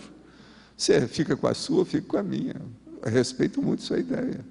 Mas agora é a minha opinião. I'm sorry. Professor, na página 18, o senhor poderia aprofundar a interaciologia? A interaciologia, a interação com sim poliédrica e estilo poliédrico. O estilo poliédrico é justamente o que eu tento imprimir nos meus textos, nas minhas redações. Você olha bem, o que é o estilo poliédrico? A hora que eu falo para vocês, por exemplo, soma, somática, somatologia. Você está entendendo? Essa variabilidade de apresentações para a pessoa não ficar presa apenas a um approach, apenas a uma abordagem, mas ela ter uma sequência enorme de abordagens dentro do mesmo contexto. Com isso, ela chega na cosmovisão. Porque se a pessoa ficar só na monovisão, aí ela nunca vai sair disso. Esse é o motivo que eu uso toda essa variabilidade de condições.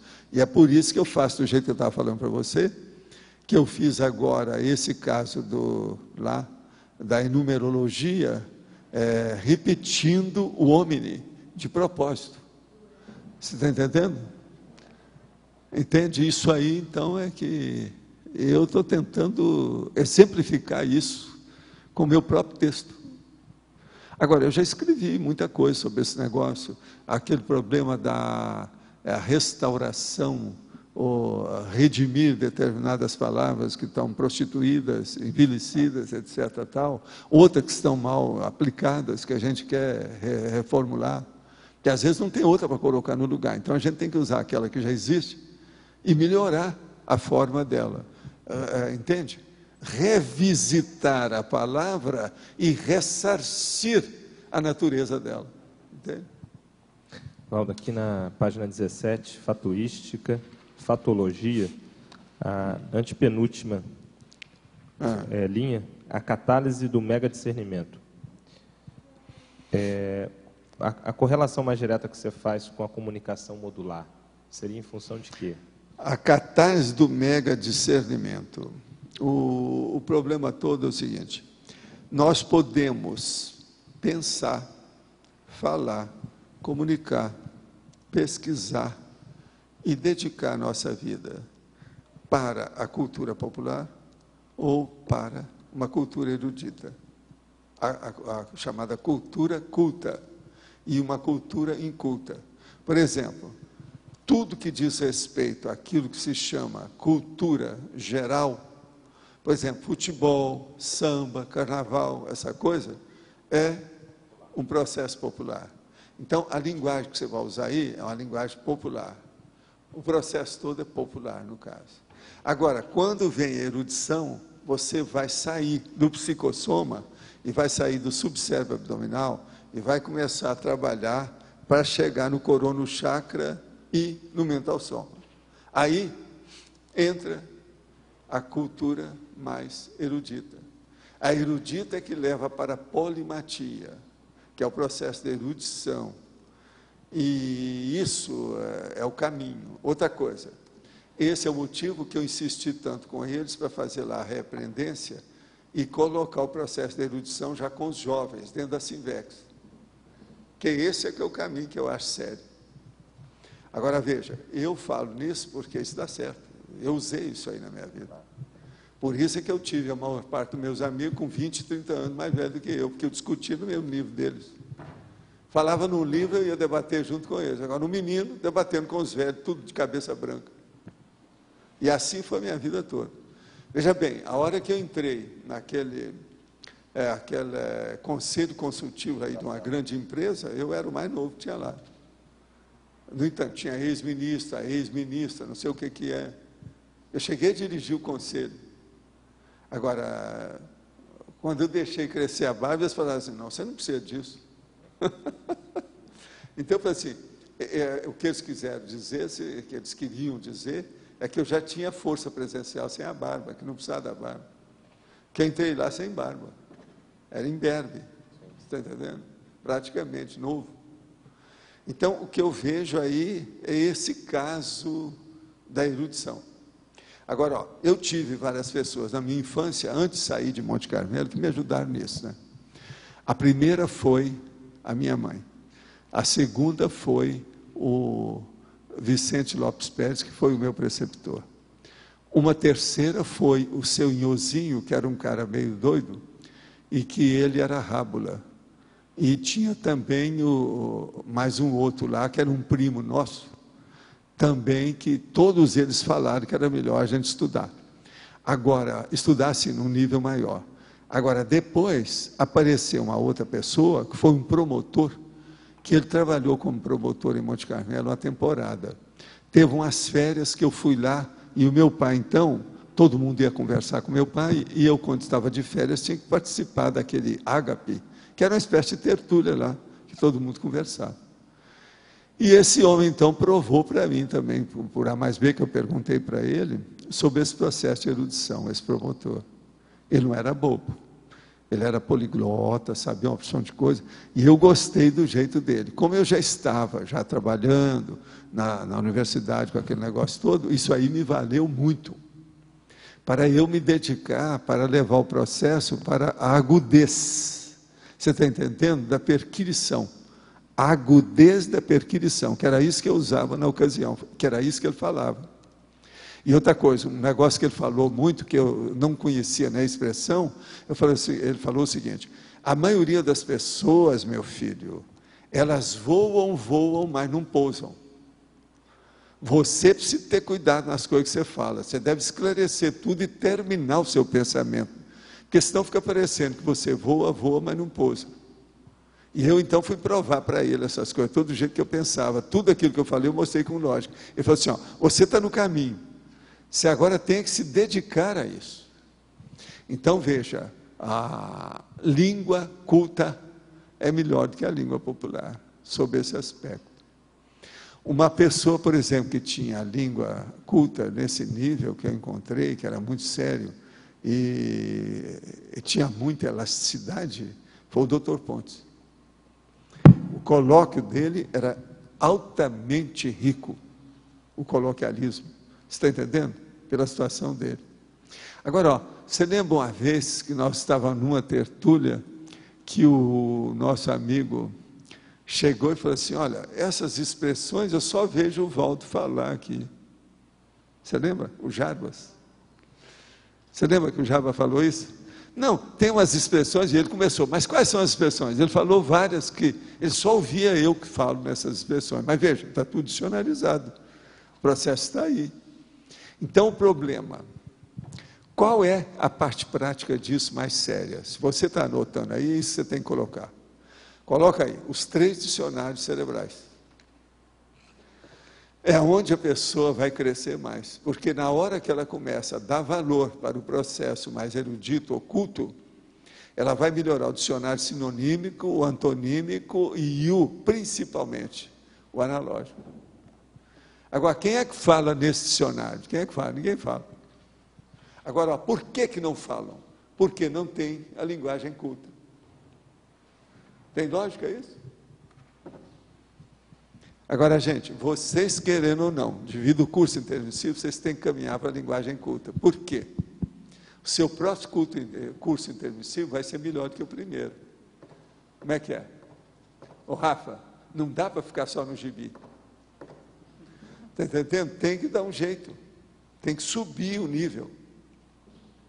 Tá certo? Sovaldo. Agora, é lógico, não colocar nível, você tem que abaixar o nível. Você tem que ficar no nível dos ouvintes, dos circunstantes.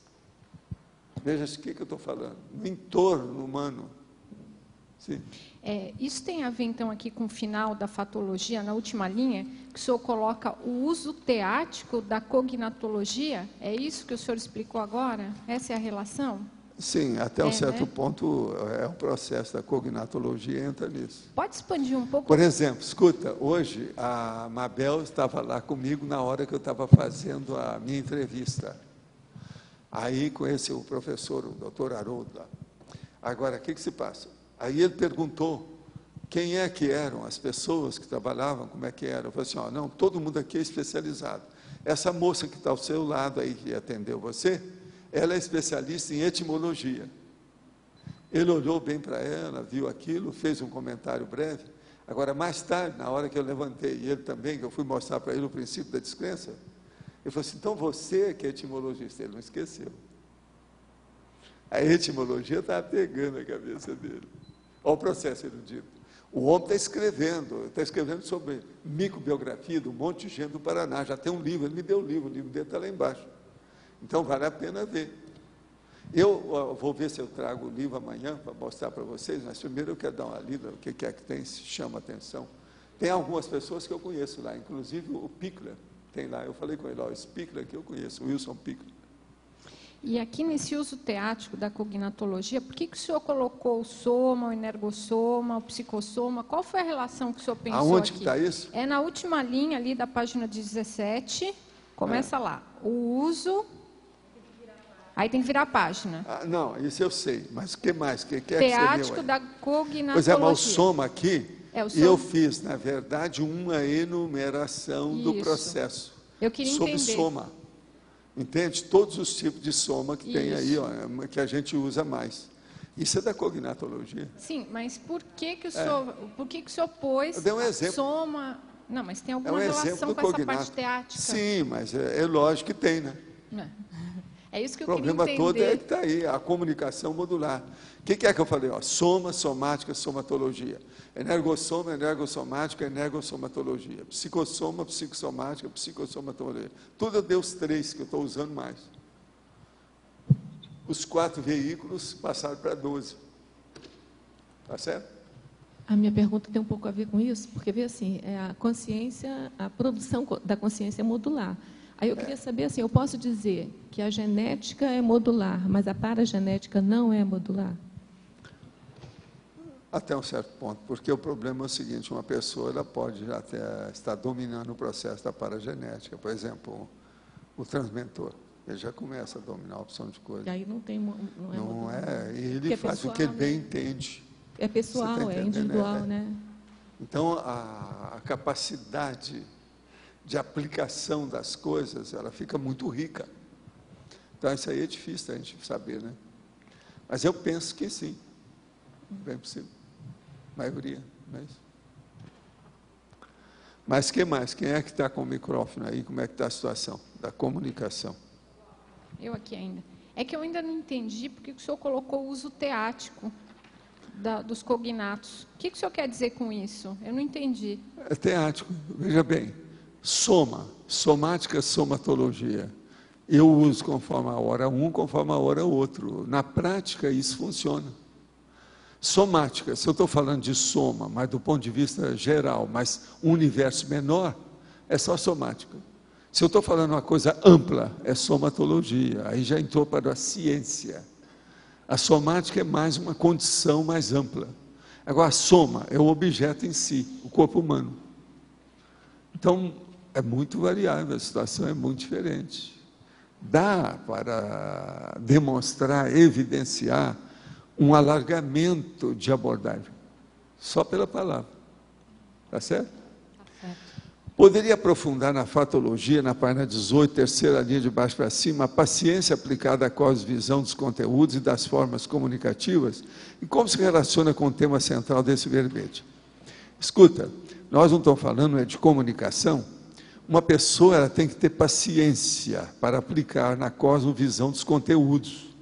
Ela tem que estudar tudo aquilo que ela lê, que ela discute, que ela fala, que ela está fazendo, por exemplo, aí um debate. Ela tem que ver primeiro os conteúdos, mas, junto com isso, ver as formas daquela comunicação, daquele conteúdo. Agora, a gente tem que ter paciência de ver isso.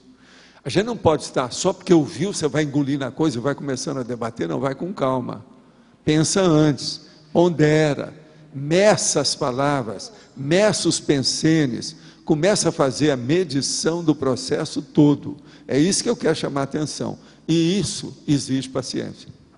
Uma pessoa fadigada, uma pessoa ansiosa, uma pessoa que tem ansiosismo, ela não serve para fazer debate. Ela vai se quebrar toda e vai criar problema e vai falar muita abobrinha, inevitavelmente. Uma pessoa para fazer um debate, para esclarecer um tema, ela tem que ter o maior equilíbrio possível, que é o processo da abordagem correta. Senão, a abordagem é o assunto, em primeiro lugar. E outra coisa, não sair do megafoco. Se vai sair, explicar por que está saindo, porque a pessoa às vezes está saindo para ampliar aquele foco. Porque às vezes o foco estava só de 1 centímetro. Ela vai passar para 1 quilômetro. Aí muda tudo, que é o chamado cosmovisão da história. Então, o que nós queremos falar nisso é isso. Tenha paciência e aplique a sua paciência na cosmovisão do que é o significado daquilo que se estuda, daquela ideia em si, e qual a forma que aquela ideia está sendo apresentada. Agora, com o passar do tempo, se você se habitua com isso, você cria hábitos muito positivos que vão ajudar você, porque você já escreve já fazendo a revisão. Então, qualquer coisa que você errar, os erros vão ser pequenos em relação ao conteúdo que vai ser maior. Então, com o tempo, as suas revisões ficam melhores. Vocês já viram aí, tem 2 pessoas que fazem a revisão comigo. A maioria dos verbetes que a gente traz tem pouca revisão para ser feita, mas veja, ainda tem. Todo dia eu faço revisão no texto grande. O que eu acho mais é falta de letra. Tem muita falta de letra ainda no texto da enciclopédia. Mesmo dessa que nós já publicamos. Tem muita falta de letra. Uma letrinha está ali faltando. Um I, um R, um S.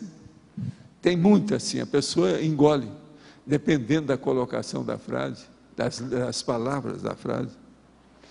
Então, essas coisas todas tem estudo, precisa ser feito com o tempo. Então, o que eu acho aí, parece que a pessoa acho que vai entender, né, o que eu falei sobre a paciência, a cosmovisão, o conteúdo e a forma, propriamente dito. Que isso aí é o estudo da conteudística, ou da conformática, no caso. Sr. Valdo, aqui na fatologia, terceira linha, o senhor fala do fluxograma da comunicabilidade, né? Eu pensei no seguinte, o verbete, ele tem um fluxograma, né? Que o senhor foi chegando a essa conclusão. O que a gente faz para detectar o nosso fluxograma pessoal, na escrita? Quais os indicativos que a gente pode usar? A primeira coisa são as etapas da sua escrita. Então, veja, a sua escrita, você já escreveu? Já completou? Não, eu não preciso de falar, eu estou só te mostrando. Você já completou? Então, a primeira coisa, você vai publicar? Você vai comunicar? Você vai fazer uma palestra? Você vai fazer um curso? Você vai fazer um artigo? Você vai fazer um livro? O que é que você vai fazer com isso? Então, veja as etapas disso. Uma outra coisa, esse seu texto precisa de bibliografia? aquele trecho que você escreveu, aquele período, aqueles parágrafos, aquele capítulo, aquele episódio, seja lá o que for, ele precisa de bibliografia. Essa bibliografia vai entrar no fim do capítulo, ela vai entrar em pé de página, ela vai entrar no fim, numa bibliografia geral. O que é que vai ter? Isso tudo você já começou a fazer a interconexão com tudo que precisa aí. Agora, tem mais coisa nisso, né? Por exemplo, tem alguma coisa nisso que vai ter que render para outro capítulo? O que é que vai passar para outro capítulo? Tem cara que escreve o livro e começa a falar tudo que ele vai fazer nos próximos capítulos, porque senão ele não sabe o que ele vai fazer. Então ele escreve lá direto. Ele não sabe anotar as coisas fora. A gente morre de rir. Então o cara fala sobre aquilo que ele vai dizer, às vezes 10 vezes até chegar lá. Isso é jejum, é uma pessoa boboca. O estilo aí peca pela, vamos dizer, a bate-pensanidade errada, né? Que está repetindo uma coisa sem necessidade.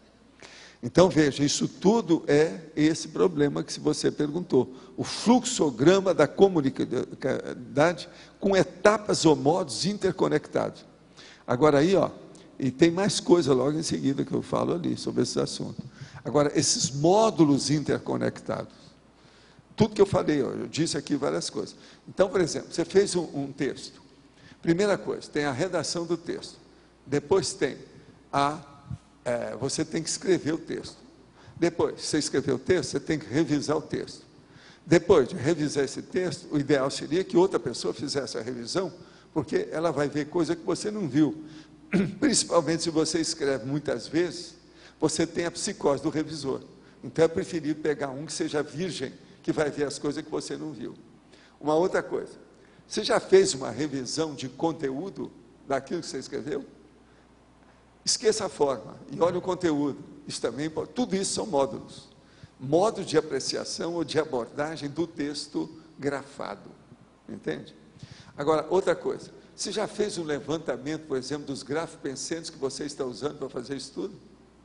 Esses são os grafo-pensantes, quer dizer, as ideias que você tem são as máximas que você não tem coisa melhor do que isso?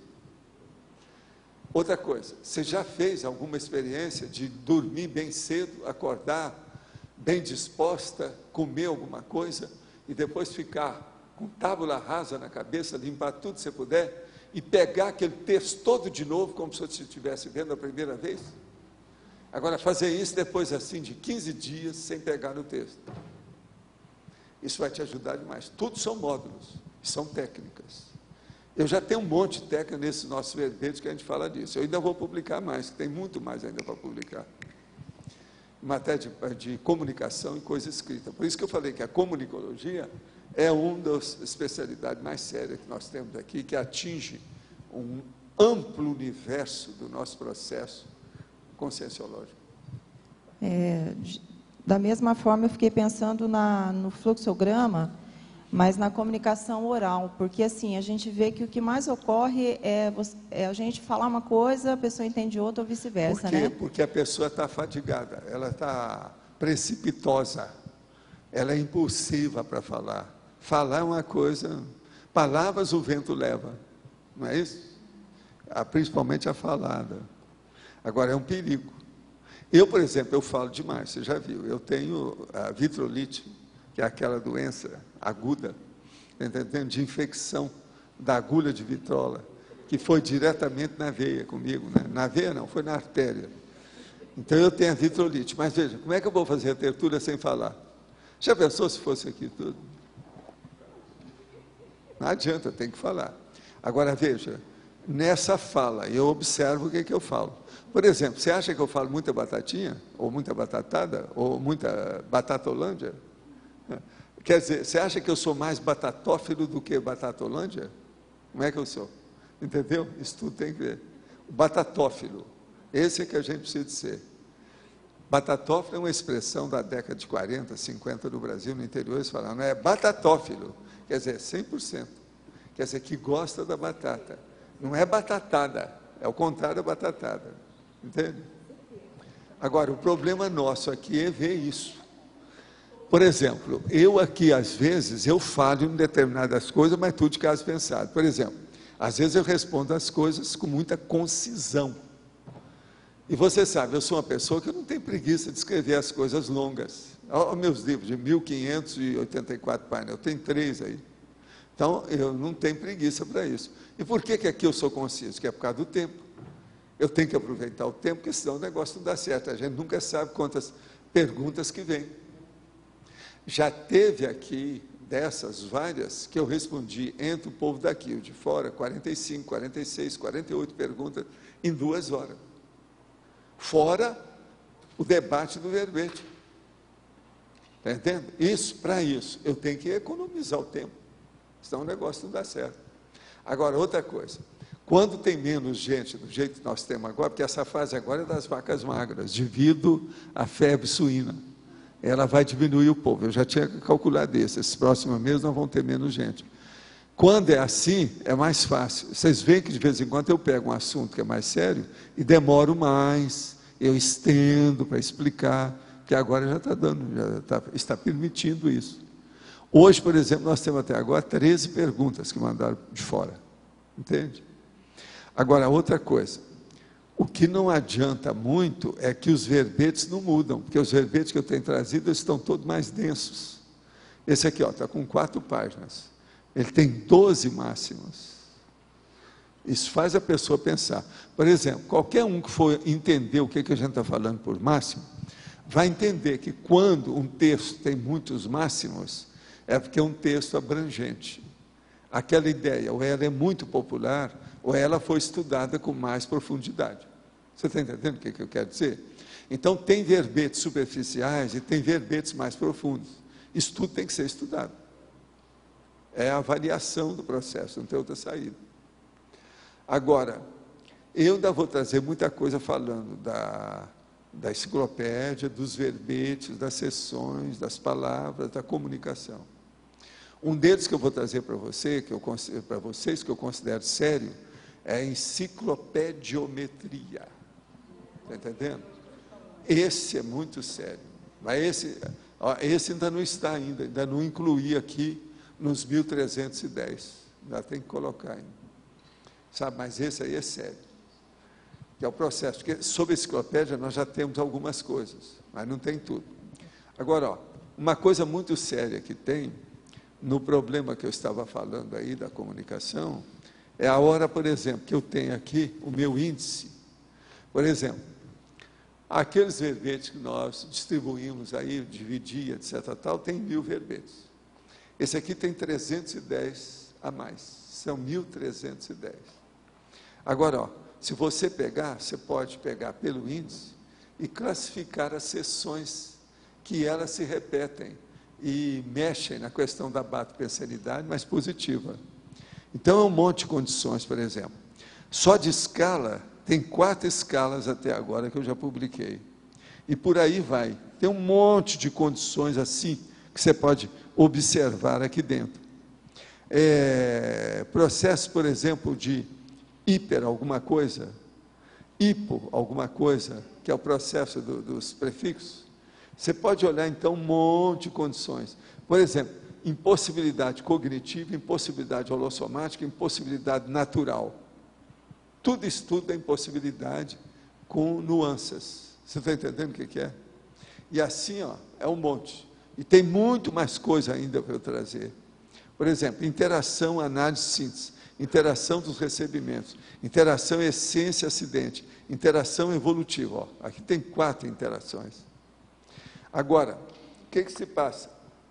Na remissiologia, às vezes, eu vou ter que fazer mais verbete para depois ampliar a remissiologia, porque vários desses eu preciso de colocar lá.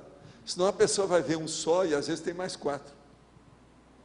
Está entendendo? Então, isso tudo tem inter-relação dentro da comunicologia. Agora, eu levo isso tudo a sério. Mega, você sabe que significa 1 milhão de coisa maior, né? Você veja, tem do 836 até 863. Quer dizer que são, ao todo, 40, são 21 megas diferentes que já tem nos verbetes. Você está entendendo? Agora, mega abrangência, mega complexo, mega conhecimento, mega contradição. Mega abrangência, eu estou falando aqui hoje na definologia. Presta atenção. A comunicação modular é o estilo das abordagens panorâmicas mega abrangentes. Ó, tem um verbete só sobre mega abrangência. Você entendeu aí agora? Então, veja, essa picotagem que eu faço, o problema de passar, pentear com pente fino, o processo de pegar o micrótomo. Você sabe aquele negócio de cortar qualquer coisa que você tem, o tocinho, por exemplo, que você coloca, tirar em fatia. É isso que nós precisamos de fazer aqui. Então, é o microscópio aplicado ao telescópio. Então, você mete o telescópio para ver lá na distância. Na frente dele tem um microscópio para ver o pequeno. É o raio laser. É isso aqui que eu pretendo mostrar nessa situação. Agora, então, por aí vocês vão ver essas condições diferentes. Por exemplo, o momento. Momento da circunspecção, momento da mega decisão, momento de parar, momento evolutivo. Ó, tem também aí até agora 4 tipos de momento para a gente estudar. Você está começando a ver a complicação disso. Eu, por exemplo, eu posso complicar a vida de vocês se eu começar a querer falar sobre esses momentos simultaneamente, pegar vários verbetes. É o que eu não faço aqui. Por isso que eu pego um por um. E às vezes eu falo de outro que eu estou estudando. Porque senão, vocês não vão aparecer aqui de medo. Aí já não é espremer mais o cérebro, né? Aí é cortar a cabeça. Não dá. Está entendendo? Mas agora, ó, com isso aqui, a situação muda de figura. E tem muita coisa nesse sentido para a pessoa estudar. Está entendendo? Por exemplo, ó, realidade. Realidade inexcluível, realidade intraconsciencial, realidade oximorônica, realidade relevante, realidade única. Veja, só aqui nós temos 5 realidades. Olha o detalhe, olha a nuance. É assim que a pessoa aumenta o processo dos dicionários cerebrais e melhora saindo da cultura popular para uma cultura mais culta, mais erudita, mais polimática. Esse é o caminho. Agora, assim, desse jeito, nós temos aqui uma série disso. Ó, só síndrome, tem 4 síndromes básicas que eu já estudei até agora. Mas síndrome, você sabe. Só na área do sistema nervoso tem mais de 500. Só tem livro para isso. Então, é um negócio sério para a gente começar a ver. Agora, eu pego aquelas que são mais, vamos dizer assim, ilustrativas para o problema da consciência em si. Entende? São sérias. E algumas que essa turma que estuda lá ainda não chegou. Ninguém estudou assim do Swedenborg, por exemplo, até agora. Entende como é que é? Agora, outras coisas também que tem aqui que a gente pode mostrar para vocês. Por exemplo, evolução. Tem evolução da evitação. Olha só. Evolução da evitação. Olha a sutileza disso. Pois é, evitação da evitação. Agora, evolução agonística. Evolução tacontares. Evoluciologia. Evoluciólogo. E por aí vai. Quer dizer, você pode falar assim, mas por que é que você não fez o negócio só na evoluciologia e colocou tudo isso? Não ia adiantar nada. Ia ficar uma enciclopédia igual às outras, que ninguém vai ler. Porque está tudo embatumado lá dentro, envolvido. Agora, na hora que eu cisco o problema, a pessoa pode procurar. Ela está procurando evolução. Ela chega aqui, ela vai ler vários desses, vai chamar a atenção. Ela vai querer ver o que é que tem lá. É assim que a pessoa chega.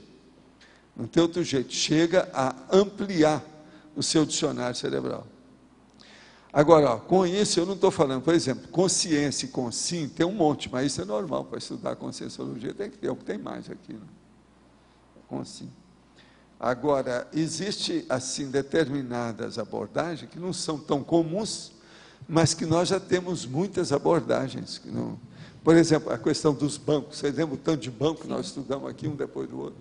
Eu queria saber, assim, ó, dentro dessa ideia que o senhor está passando aí, teria algum interesse, assim, por exemplo, de juntar antagonismo extremo com polaridade extrema, por exemplo? Ou não teria importância isso?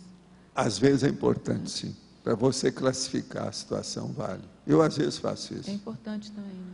Agora, o problema é que, quando a gente tiver uns 2.000 verbetes, seria bom ver o que a gente pode fazer para unir umas coisas com outras. Agora, para isso é muito fácil. É a pessoa pegar as ideias básicas, ou, vamos dizer, mais inéditas, ou originais de cada verbete, se é aquele verbete que tenha uma expressão composta, ou um vocábulo, e separar aquilo tudo. E depois a gente juntar isso tudo numa listagem e ver quais são as conotações que tem uma coisa com outra. Que aí você vai trabalhar com as ideias originais e a coisa nova. Seria o estudo da singularidade. Você está entendendo? Agora, veja, nós temos muito disso. Por exemplo, essas palavras que o Arlindo ele implica e olha no dicionário, se ele começar a separar todas elas, ele vai chegar mais ou menos nisso. Muito embora nem sempre são essas palavras que ele pega que são as originais do verbete. Que às vezes tem coisa muito mais séria do que aquilo que ele pegou. Que ele às vezes pegou uma palavra que às vezes ele achou que não é muito comum, que seria bom falar. Ele está certo. Mas às vezes não é aquilo que é o essencial do verbete. Entende o que ele quer dizer? Por isso que eu falei aquele dia que tinha gente até que eu fizesse isso aí de vez em quando. Que é, qual é o megafoco desse verbete? Aquele brainstorm que nós fizemos, lembra? No verbete público-alvo conscienciológico foi clareado que os seus livros, principalmente os tratados, são direcionados aos intermissivistas. A imassificabilidade é ponto principal. Fiquei pensando uns 2 dias no assunto. Em vídeos sobre o tertuliário, é falado que a tertúlia online é direcionada principalmente para aqueles que irão ainda fazer curso intermissivo. Sim, nós estamos ajudando, como é que a gente chama? Os terceiro serviço. Terceiro tempo. No caso dos neo-autores conscienciológicos, esses devem focar prioritariamente os intermissivistas. Estou pensando adequadamente? Você está, mas agora tem uma coisa. No caso dos neo-autores, primeiro você tem um leitor que você tem que se dedicar com mais apuro e mais atenção. Quem é? Ele mesmo. Então, não esqueça disso. Mas olha, você está certo, seu raciocínio, sua abordagem está correta. Agora, é bom você ver o verbete sobre o terceiro tempo, né? Que nós já publicamos, né? Já trouxemos aqui. Sobre o terceiro tempo, tá certo? Examina lá que você vai ter uma ideia mais ampla sobre o assunto aí. Mas você está certo. A abordagem dele está correta. Professor. É colheita intermissiva e tem mais coisa. Eu acho que tem mais um outro sobre o assunto. Vale a pena ver. Professor. Agora, eu vejo o seguinte. Nós já estamos com mais de 1000 verbetes na praça, né? Que esse de hoje, como nós estávamos falando, ele é o 1194. Agora, veja. Até agora, uma das coisas que a plateia aqui sempre acertou foi o seguinte. Quando eu falo sobre determinado verbete, sempre tem alguém que lembra. Então, a hora que junta 70, 100 pessoas, todo mundo está sabendo os verbetes. Isso aí mostra que o povo está estudando mesmo. Agora, esse processo nosso de estudo, eu acho bravo, difícil, aparentemente, mas ele é muito eficaz. Esse negócio de eu trazer os verbetes, tudo mastigado, a pessoa estudar. Gente, levanta aí quem é que tem o verbete, que riscou o verbete. Levanta, riscou, nem que seja. Olha lá. Isso é terrível. Isso mostra que vocês tiveram que ler. Porque se riscou, foi porque alguma coisa que você entendeu, porque senão ninguém vai riscar no escuro. Eu estou com um papel em branco, eu começo a riscar, fazer a careta aqui, não. O negócio aqui não é esse. Vocês estão entendendo, então, o que eu estou falando? Como é importante? Não, eu já vi casos aí que me deu até vontade de dar outro verbete, porque aqui não dá nem para ler. Ficou uma bagunça. Olha lá, olha lá, ali, olha lá. Vem cá, você entende isso tudo com essa letrinha pequena, né? Esses seus óculos devem ser poderosos. Eu não, olha aqui, ó, meus negócios são tudo grandões, ó, de macho. Ó. Olha a bola. Cadê aquela bolinha que você estava fazendo? Ela estava fazendo uma bolinha de mosquito. Ali. Olha lá a bolinha dela, a minha, ó, você enxerga de longe. Pode aparecer aí, o teletertuliano. Você está entendendo? Então, gente, vamos entender esse processo. Professor Valdo, você tem razão com o negócio do marcador de marca alemã que você compra. Outro dia eu peguei um livro meu que eu tinha marcado todo com esse pilô amarelo e sumiu tudo, ficou bem fraquinho. Olha o italiano. E eu avisei, né? Eu avisei. Eu só marco amarelo quando eu quero que suma depois. Está entendendo? Agora, ó.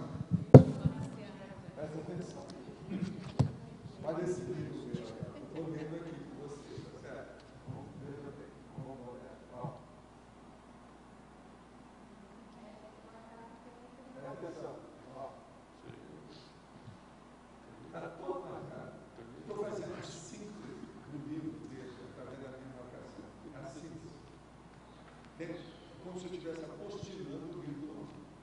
Ó, ele está todo assim. Eu já estou na página 94. Eu só tenho lido isso aqui. Alguns minutos. Mas eu vou com calma. Vocês olham a minha paciência. Eu não sou afadigado. Vou com calma, eu paro, tal. E outra coisa, eu não perco o fio da meada. Amanhã, quando eu pegar, eu já sei bem o que é que eu estou fazendo, onde é que eu estou, etc. Porque eu agora entrei na filosofia, na era moderna. Já estou caminhando. Não, esse livro é só sobre isso. O livro completo da filosofia, eu vou recomendar para todo mundo que não entende filosofia, ler esse livro. Ele é o mais prático, mais objetivo que eu já descobri até agora. Entenda os conceitos básicos dos grandes pensadores de Sócrates a Sartre. É o James Manion. Esse é o melhor livro que já apareceu aí em português sobre esse assunto. É um resumo muito bom. Eu já vi, eu estou falando isso até a página 95, eu não vi o resto. Mas só a página 95 até lá já valeu a pena. Quem não entende filosofia e quer entender, esse é o livro dos pobres. Como é que chama? Tem aqueles livros americanos que falam a filosofia para o cara que é super burro sobre filosofia. Então esse aí é para o super burro. Pois é, quem é que é o super burro em filosofia deve ler esse livro do Manion. Está entendendo? É o melhor que tem. Ele fala, é o dump. Como é que é aquele negócio? Fala lá o dump. Dummies. São os dummies da filosofia. É esse aqui, ó. Quem é que são os dummies aí? Cadê os retardados filosóficos? Né? Não é retardatário não, viu gente? É pior. Retardado filosófico. É esse que tem que ler. Mas fala. Só queria ver duas questões de forma aqui, que fiquei em dúvida. Aqui. Sim, me ajuda. Na cognatologia, sim. A palavra unimodular é com U mesmo, esse primeiro U aí? Aonde que está? Cognatologia, na primeira página, a última palavra, unimodular. Unimodular. Não, aí é modular. Tem um O. Está faltando. Sabe? O que mais? Na página seguinte, na segunda linha... Está vendo? É o negócio da letra. Na segunda linha, psicossomática, está sem acento. Ah, sim, está mesmo. Ele tem razão. Está vendo? Esse cara é bom, é isso que você está falando? Precisa da gente dar um jeito dele, tem que aumentar o salário dele. O que mais? Só duas? Estou aqui, mas... Aonde que está? Não fala. Na crescendologia. Crescendologia. O primeiro crescendo... Não, isso aí é normal, porque isso ainda vai ser mexido a hora que for publicado. Por causa do crescendo, que aí, ó, precisa de 1, 2, 3, 4, 5, 6. Tá bom. Geralmente com 6 não dá. Se tiver 5, não dá. Então está precisando de 6. Mas olha, ó, vê se você faz isso todo dia para você me ajudar. É muita letra que está engolida aqui. E olha, 2 já viram, você é o 4º. 2 já viram junto comigo. Então é preciso de ter mais gente que veja isso. Agora, gente, nós estamos na hora e eu passo então os nossos comerciais, por favor, e viva o Flávio Cavalcante. Obrigada. As pontuações da tertúlia de hoje foram 17 votos online, 14 perguntas respondidas online, 18 perguntas presenciais, 58 assinaturas no livro de presença e 6 praticantes da técnica de Envexis. Hoje vamos ter o recado da Cristiane sobre o curso de definição da especialidade pessoal. Então vamos...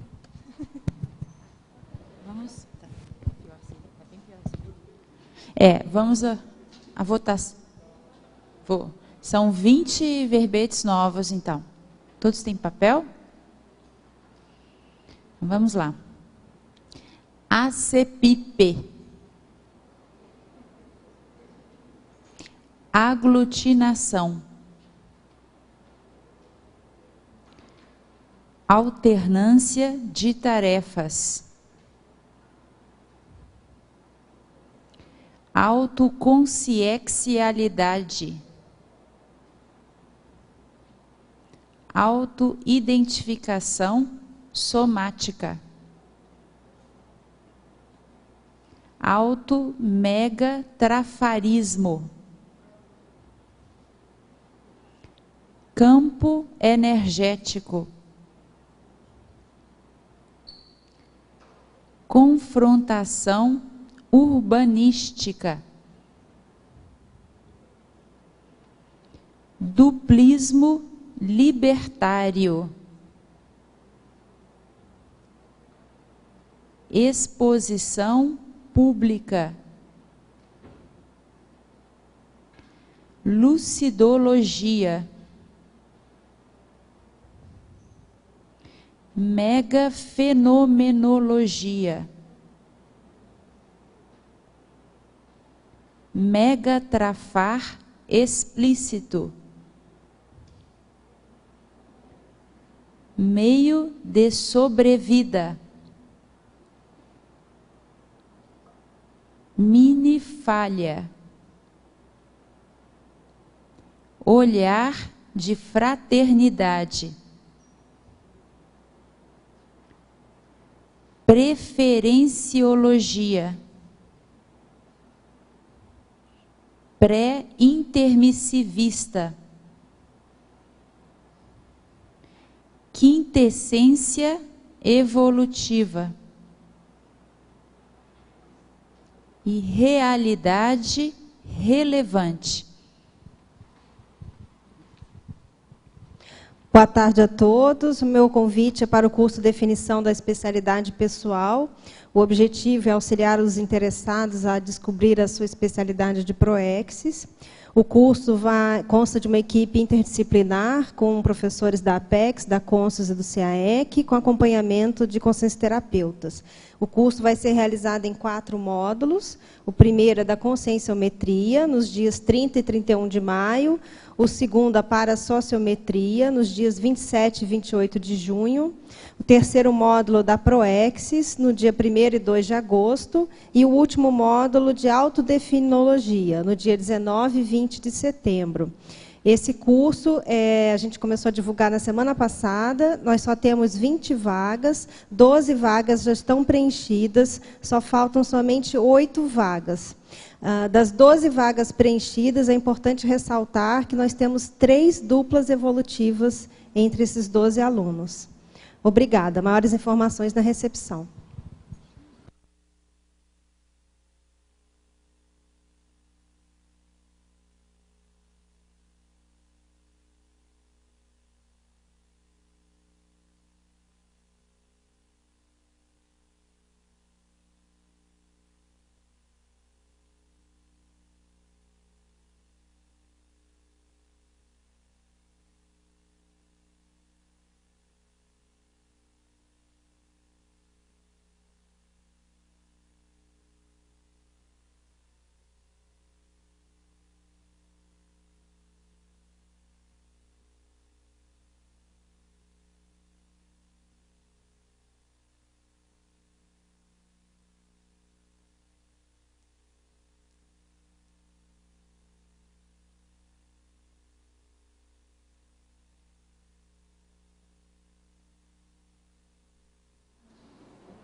O verbete vencedor para amanhã é duplismo libertário com 7 votos.